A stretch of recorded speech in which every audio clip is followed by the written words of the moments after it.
El viento helado de noviembre azotaba los jardines del Palacio de Kensington mientras el príncipe Guillermo revisaba los documentos de seguridad en su despacho privado. Las hojas doradas danzaban frente a la ventana, creando un contraste casi poético con la gravedad del informe que Catherine había salido temprano esa mañana con los niños, para visitar una escuela local, dejando al príncipe sumido en sus responsabilidades oficiales y en una creciente preocupación que no lograba definir. Los últimos meses habían sido particularmente tensos para la familia real. Las manifestaciones por el cambio climático se habían intensificado, y grupos extremistas habían comenzado a dirigir su ira no solo hacia las políticas gubernamentales, sino también hacia los símbolos más visibles de la monarquía. Guillermo había notado un incremento en las medidas de seguridad, aunque los detalles específicos le eran cuidadosamente omitidos por el protocolo real.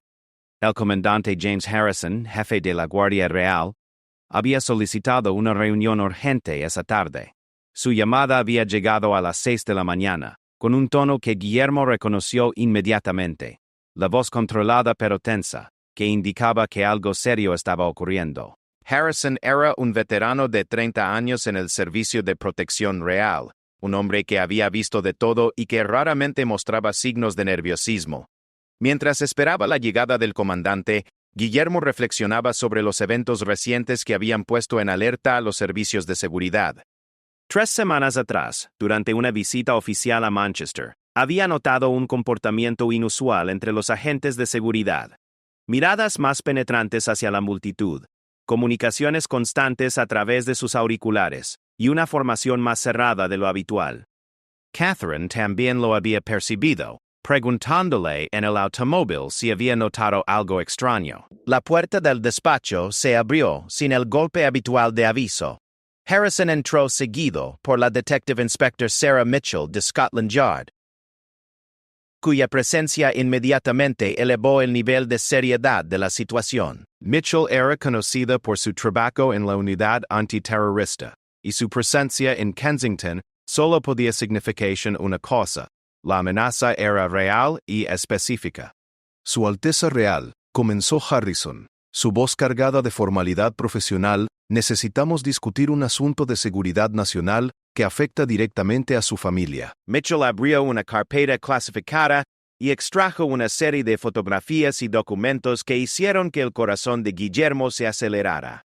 Las imágenes mostraban planos detallados del Palacio de Kensington, rutas de escape marcadas en rojo, y horarios precisos de sus actividades públicas de las últimas semanas. La detective explicó que una operación de inteligencia había interceptado comunicaciones entre miembros de un grupo extremista conocido como los Herederos de la Libertad, una organización que había emergido en los márgenes de los movimientos de protesta legítimos. Sus objetivos iban más allá de las manifestaciones pacíficas.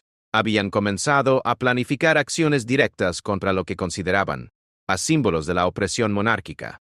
Lo que más inquietó a Guillermo fue la precisión de la información que habían recopilado. Sabían sobre la rutina matutina de Catherine, los horarios escolares de George, Charlotte y Louis, e incluso detalles sobre las medidas de seguridad existentes.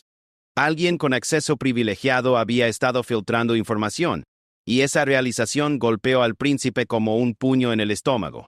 Harrison explicó que la infiltración había sido descubierta por casualidad durante una operación rutinaria de monitoreo de redes sociales. Un agente encubierto había detectado conversaciones codificadas en una plataforma de mensajería encriptada donde se discutían planes específicos para enviar un mensaje que la familia real nunca olvidaría.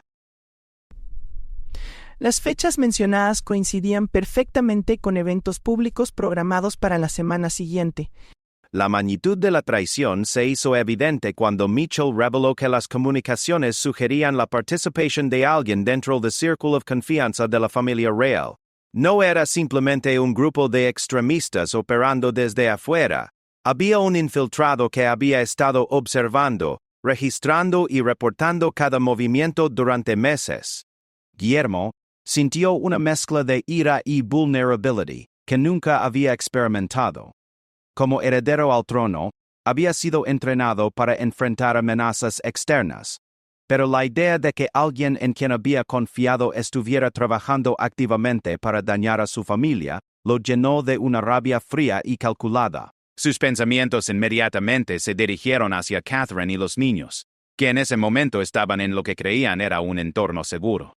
La conversación se extendió por más de 2 horas, durante las cuales se revelaron detalles cada vez más perturbadores. Los extremistas no solo habían planeado un ataque directo, habían desarrollado un plan sofisticado que involucraría múltiples fases, diseñado para maximizar tanto el daño físico como el impacto psicológico en la institución monárquica. Harrison aseguró al príncipe que las medidas de seguridad se habían intensificado inmediatamente, pero también advirtió que la amenaza seguía siendo activa. Los perpetradores aún no habían sido arrestados, y existía la posibilidad de que intentaran acelerar sus planes una vez que se dieran cuenta de que habían sido descubiertos. Cuando la reunión terminó, Guillermo se encontró solo en su despacho, enfrentando una realidad que había cambiado irreversiblemente. La tranquilidad relativa de su vida familiar había sido destrozada por la revelación de que estaban siendo cazados por personas que conocían cada aspecto de su existencia cotidiana. El príncipe tomó su teléfono para llamar a Catherine, pero se detuvo, recordando las advertencias sobre mantener las comunicaciones al mínimo hasta que la situación fuera controlada. La tarde se desvanecía mientras Guillermo contemplaba las implicaciones de lo que había aprendido.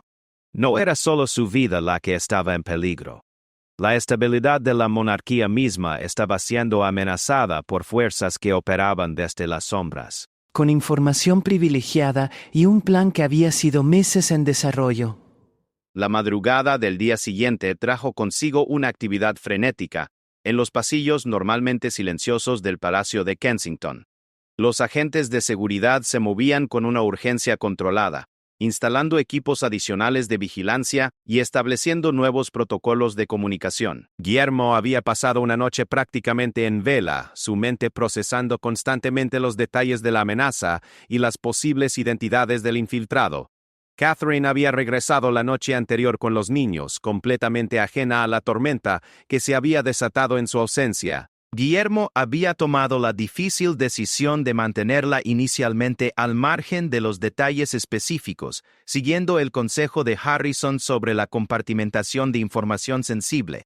Sin embargo, la tensión en su comportamiento no había pasado desapercibida para su esposa, quien conocía cada matiz de sus expresiones. Detective Inspector Mitchell había trabajado toda la noche con su equipo, rastreando las comunicaciones interceptadas hasta sus fuentes originales. El análisis forense de los metadatos había revelado patrones preocupantes.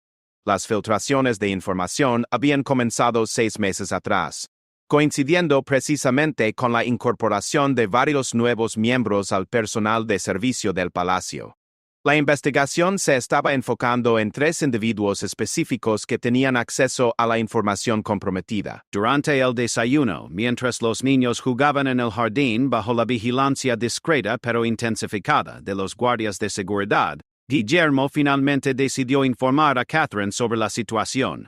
Su reacción fue de shock inicial, seguida rápidamente por la determinación férrea que él había aprendido a admirar en ella. Catherine no era una mujer que se intimidara fácilmente, y su respuesta inmediata fue preguntar qué medidas se estaban tomando para proteger a los niños. El plan de los extremistas, según lo que había sido decodificado de sus comunicaciones, era escalofriante en su simplicidad y brutalidad. Habían identificado un evento público programado para el viernes siguiente, la inauguración de un centro comunitario en East London, como el momento perfecto para su ataque.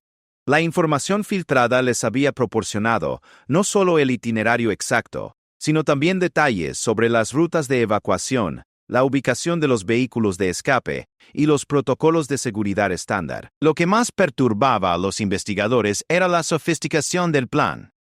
No se trataba de un ataque improvisado o emotivo, sino de una operación militar meticulosamente planeada. Los extremistas habían estudiado eventos similares, analizado las respuestas de seguridad y desarrollado contramedidas específicas para neutralizar las defensas esperadas. Asarin admitió privadamente que si el plan se hubiera ejecutado sin el conocimiento previo de las autoridades, las posibilidades de éxito habrían sido alarmantemente altas. La investigación interna del personal había comenzado de manera discreta pero exhaustiva. Cada empleado con acceso a la información comprometida estaba siendo sometido a verificación de antecedentes renovada, análisis de comunicaciones personales y vigilancia encubierta. Mitchell había insistido en que el infiltrado no debía ser alertado sobre la investigación, ya que cualquier acción precipitada podría resultar en la aceleración del ataque o la destrucción de evidencia crucial. Mientras tanto, los preparativos para el evento del viernes continuaban públicamente, como si nada hubiera cambiado. Esta decisión estratégica, aunque riesgosa, tenía múltiples propósitos. Primero, evitaría alertar a los conspiradores sobre el descubrimiento de su plan. Segundo, proporcionaría una oportunidad controlada para capturar a los perpetradores en el acto. Y tercero, demostraría que la familia real no se dejaría intimidar por amenazas terroristas. Sin embargo, las medidas de seguridad para el evento se habían intensificado dramáticamente, aunque de manera invisible para el público general. Francotiradores adicionales habían sido posicionados en edificios circundantes. Equipos de desactivación de explosivos habían inspeccionado cada centímetro de la ruta, y agentes encubiertos se habían infiltrado entre el personal del evento y los asistentes esperados. La presión psicológica sobre Guillermo era inmensa. Como futuro rey, había sido entrenado para manejar crisis, pero la naturaleza personal de esta amenaza, dirigida específicamente hacia su familia, añadía una dimensión emocional que ningún entrenamiento podía preparar completamente. Cada interacción con el personal del palacio se había vuelto sospechosa. Cada rutina diaria una fuente potencial de información para los enemigos. La tarde del miércoles trajo el primer avance significativo en la investigación. Los analistas de comunicaciones habían logrado rastrear una de las transmisiones hasta un dispositivo específico registrado a nombre de Marcus Fleming, un jardinero que había sido contratado 4 meses atrás con referencias aparentemente impecables. Fleming tenía acceso regular a los jardines del palacio y había estado presente durante varias discusiones de seguridad que habían tenido lugar en áreas donde su trabajo lo llevaba habitualmente. La revelación de la identidad del sospechoso principal creó un dilema operacional complejo. Restore a Fleming immediate amendment podría alert a sus cómplices y resultar en la cancelación o modificación del ataque, permitiendo que los otros conspiradores escaparan. Por otro lado, mantenerlo bajo vigilancia mientras continuaba con acceso al palacio representaba un riesgo continuo para la seguridad de la familia real. Mitchell había propuesto una estrategia de engaño elaborada. Fleming sería alimentado con información falsa sobre cambios de última hora en el itinerario del evento, permitiendo a las autoridades rastrear cómo esa información se propagaba a través de la red de conspiradores. Simultaneamente, establishing vehicles dead to Kano Court to the associations and of transportation. La responsabilidad era abrumadora. Cualquier decisión equivocada podría resultar no solo en daño personal a su familia, sino también en consecuencias más amplias para la estabilidad de la monarquía y la seguridad nacional.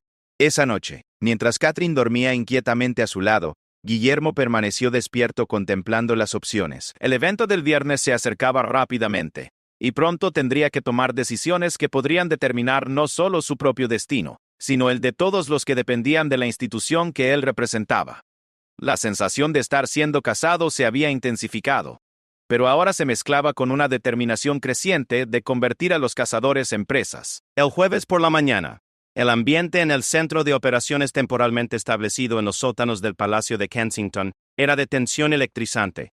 Las últimas 24 horas habían producido una cascada de descubrimientos que habían transformado completamente la comprensión de las autoridades sobre la magnitud de la amenaza. La operación ya no se trataba simplemente de frustrar un ataque aislado. Habían destapado una red de conspiración que se extendía mucho más allá de lo que cualquiera había imaginado inicialmente.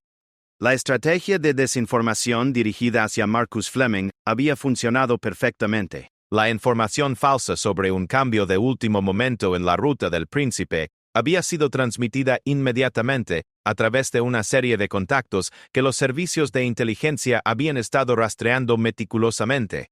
La red de comunicaciones revelada incluía no solo a extremistas domésticos, sino también conexiones internacionales que sugerían financiamiento y coordinación extranjera. Guillermo había insistido en estar presente durante las sesiones informativas matutinas, a pesar de las recomendaciones de Harrison de mantenerlo alejado de los detalles operacionales.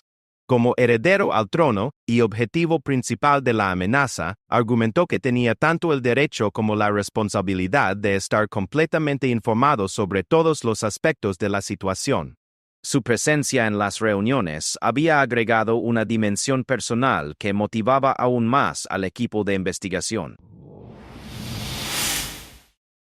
La Detective Inspector Mitchell había revelado que las comunicaciones interceptadas sugerían que el ataque del viernes era solo el primero de una serie planificada.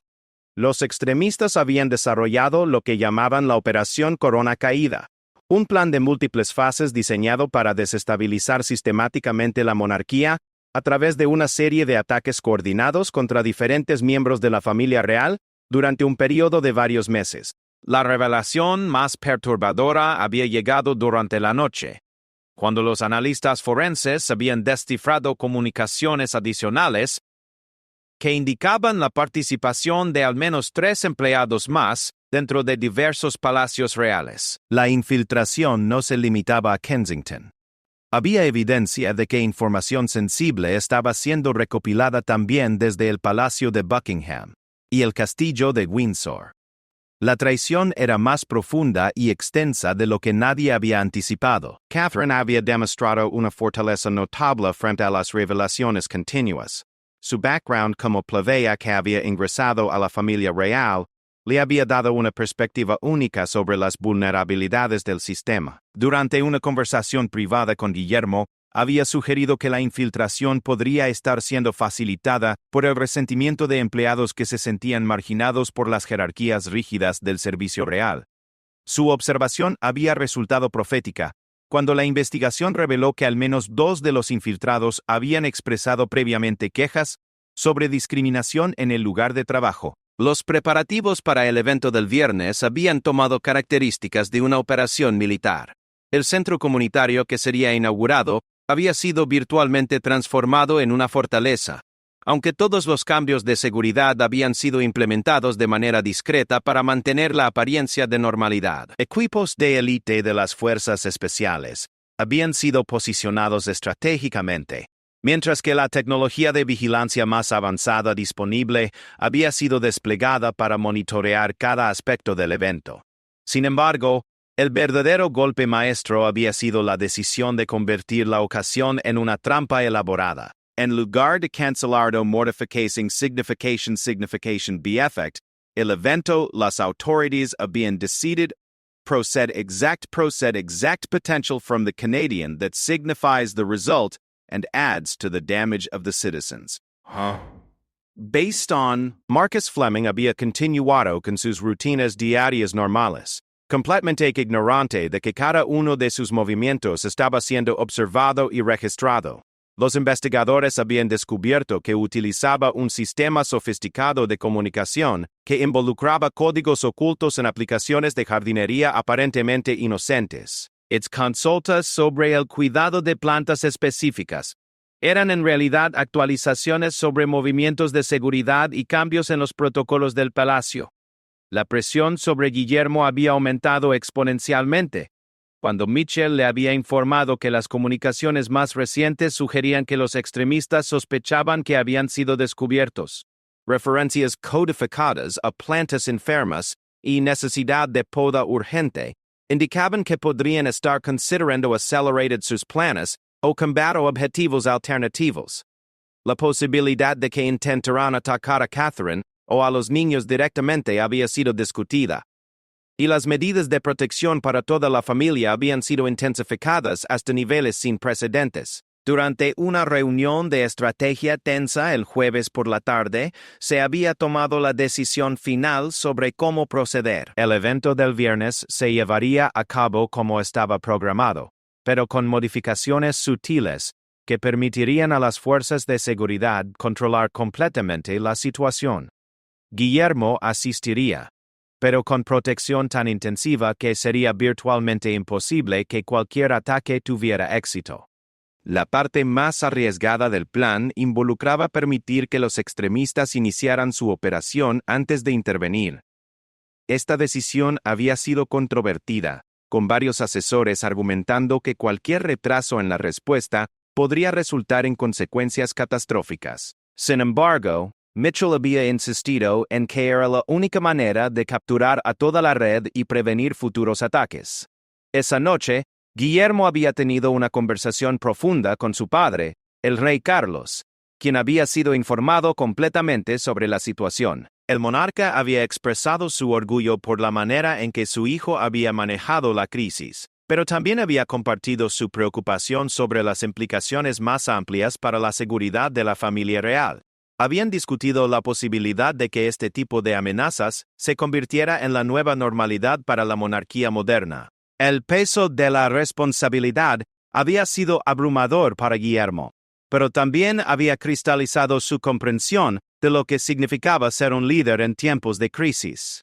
No se trataba solo de proteger a su propia familia, sino de preservar una institución que había sobrevivido durante siglos y que seguía siendo importante para millones de personas. La amenaza había sido personal, pero la respuesta tenía que ser institucional y definitiva.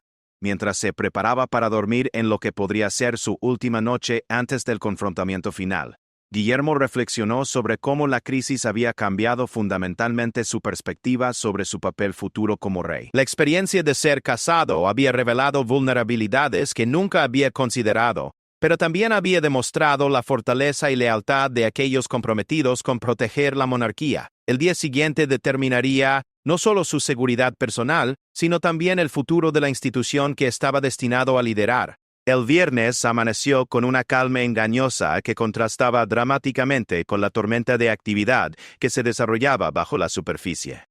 En las primeras horas de la madrugada, equipos especializados habían completado los preparativos finales para lo que se había convertido en una de las operaciones de contraterrorismo más complejas en la historia reciente de la seguridad real británica.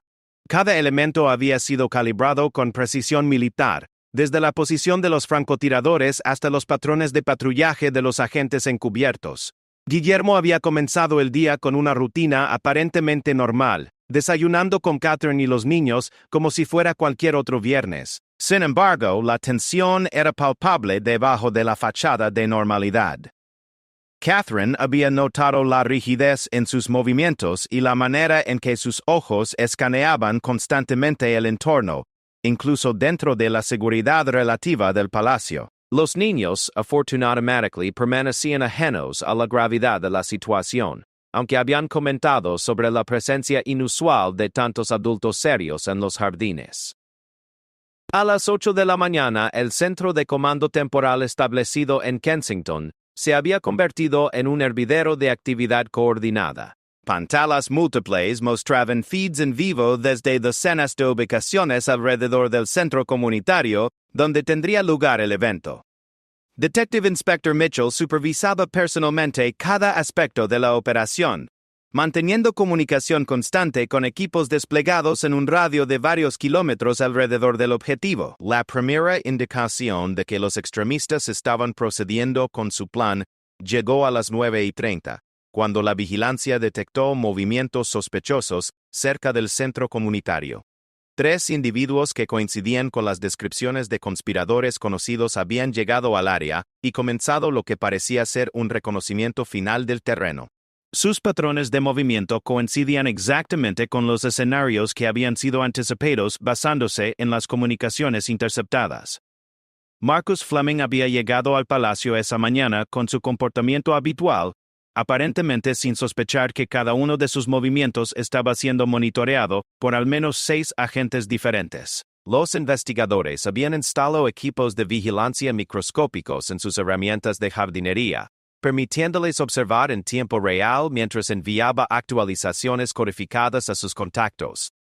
La audacia de continuar con sus actividades de espionaje dentro del palacio, incluso en el día del ataque planificado, había sorprendido incluso a los veteranos de inteligencia. A las 10:45, las comunicaciones interceptadas indicaron que la operación extremista había entrado en su fase final de preparación.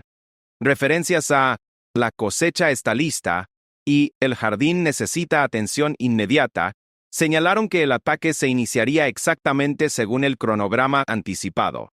La confirmación final llegó cuando los equipos de vigilancia observan el despliegue de individuos armados en posiciones estratégicas alrededor del centro comunitario.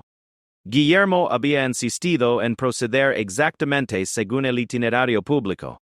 A pesar de las súplicas de Harrison para implementar cambios de último momento que podrían reducir el riesgo personal, su argumento había sido persuasivo. Cualquier desviación del plan esperado por los extremistas podría resultar en la cancelación del ataque y la pérdida de la oportunidad de capturar a toda la red. Su determinación de ver la operación hasta su conclusión había impresionado incluso a los operativos más experimentados del equipo de seguridad. El convoy real había partido de Kensington exactamente a las 11:00 siguiendo la ruta publicada pero con modificaciones de seguridad invisibles que transformaban cada vehículo en una fortaleza móvil. Guillermo viajaba en el vehículo principal, aparentemente expuesto, pero en realidad protegido por tecnología defensiva de vanguardia. Equipos de respuesta rápida seguían en paralelo a distancias calculadas, listos para intervenir en segundos si fuera necesario. La llegada al centro comunitario había sido perfectamente orquestada para parecer como completamente rutinaria. Guillermo había saludado a la multitud reunida con su carisma característico, sin mostrar ningún signo de la tensión que debía estar sintiendo internamente. Los espectadores habían respondido con entusiasmo, completamente ignorantes del drama de vida o muerte que se estaba desarrollando a su alrededor. El momento crítico había llegado a las 12:15, exactamente cuando las comunicaciones interceptadas habían indicado que comenzaría el ataque. Los equipos de vigilancia reportaron movimientos coordinados entre los conspiradores posicionados y se observó que varios individuos comenzaron a acercarse hacia el perímetro de seguridad desde direcciones múltiples. La sincronización de sus movimientos confirmó que la operación estaba procediendo según el plan interceptado. Sin embargo, lo que los extremistas no sabían era que cada uno de sus movimientos había sido anticipado y contrarrestado. Cuando el primer atacante intentó penetrar el perímetro de seguridad, se encontró enfrentando no a los guardias regulares que esperaba, sino a operativos de élite de las fuerzas especiales que habían estado esperando en posiciones ocultas. La captura fue silenciosa y casi instantánea, ejecutada con una precisión que impidió que los otros conspiradores se dieran cuenta de que su operación había sido comprometida. El segundo y tercer atacante fueron neutralizados de manera similar, sus arrestos coordinados para ocurrir simultáneamente y prevenir cualquier posibilidad de alerta entre los conspiradores restantes. Mitchell había orquestado la operación como una sinfonía de precisión, donde cada movimiento había sido calculado para maximizar la captura de información y minimizar el riesgo para todos los involucrados. La fase más dramática había llegado cuando Marcus Fleming, monitoreando la situación desde el palacio a través de sus contactos, se había dado cuenta de que algo había salido terriblemente mal. Sus intentos frenéticos de establecer comunicación con los atacantes habían sido interceptados y utilizados para confirmar su papel como coordinador central de la operación. Su arresto había sido realizado discretamente en los jardines del palacio, donde había trabajado durante meses mientras planificaba la destrucción de la familia real. El evento público había continuado sin interrupción, con Guillermo completando todas sus actividades programadas mientras los arrestos se desarrollaban silenciosamente en la periferia. Su discurso inaugural del centro comunitario había sido especialmente poderoso, hablando sobre la resiliencia de la comunidad y la importancia de mantenerse unidos frente a las adversidades. Las palabras habían adquirido un significado adicional para aquellos que conocían el contexto completo de lo que había ocurrido esa mañana. La operación había resultado en el arresto de 17 individuos, el desmantelamiento completo de la red extremista y la confiscación de una cantidad significativa de armamento y explosivos que habían sido almacenados para ataques futuros. La investigación subsecuente revelaría conexiones internacionales que llevarían a arrestos adicionales en varios países, demostrando que la amenaza había sido aún más extensa de lo que se había comprendido inicialmente. En las semanas siguientes, mientras los detalles de la operación permanecían clasificados, Guillermo había reflexionado profundamente sobre cómo la experiencia había cambiado su perspectiva sobre el liderazgo y la responsabilidad. La realización de que había estado siendo cazado durante meses había sido aterrorizante, pero la respuesta coordinada de los servicios de seguridad había demostrado la fortaleza de las instituciones británicas cuando se enfrentaban a amenazas existenciales. La crisis había revelado vulnerabilidades importantes en los protocolos de seguridad real, pero también había resultado en reformas comprensivas que fortalecerían la protección de la monarquía para las generaciones futuras. Guillermo había emergido de la experiencia no solo físicamente intacto, sino con una comprensión más profunda de lo que significaría ser rey en una era donde las amenazas tradicionales habían evolucionado hacia formas más sofisticadas y personalizadas. Catherine había observado los cambios en su esposo con una mezcla de orgullo y preocupación. La experiencia había revelado una determinación y coraje que ella siempre había sospechado que existía, pero también había añadido una gravedad a su perspectiva que reflejaba el peso de las responsabilidades que enfrentaría como futuro monarca. Los niños, protegidos del conocimiento completo de lo que había ocurrido, habían notado simplemente que papá parecía más serio últimamente, pero también más presente y atento cuando estaba con ellos. El complot frustrado había enviado ondas de choque a través de los círculos de seguridad internacional, demostrando que incluso las instituciones aparentemente más seguras eran vulnerables a la infiltración y el ataque coordinado. Sin embargo, también había demostrado que cuando las amenazas fueron identificadas y confrontadas con determinación y recursos adecuados, incluso los planes más sofisticados podían ser neutralizados completamente. Para Guillermo, la experiencia había sido transformadora en formas que continuarían influyendo en su enfoque de liderazgo durante décadas. Había aprendido que ser un objetivo no significaba ser una víctima, y que la verdadera fortaleza a menudo se encontraba en la voluntad de enfrentar el peligro directamente, en lugar de esconderse de él. La lección resonaría a través de todo su reinado futuro, donde las amenazas evolucionarían pero su compromiso con la protección de la institución monárquica permanecería inquebrantable.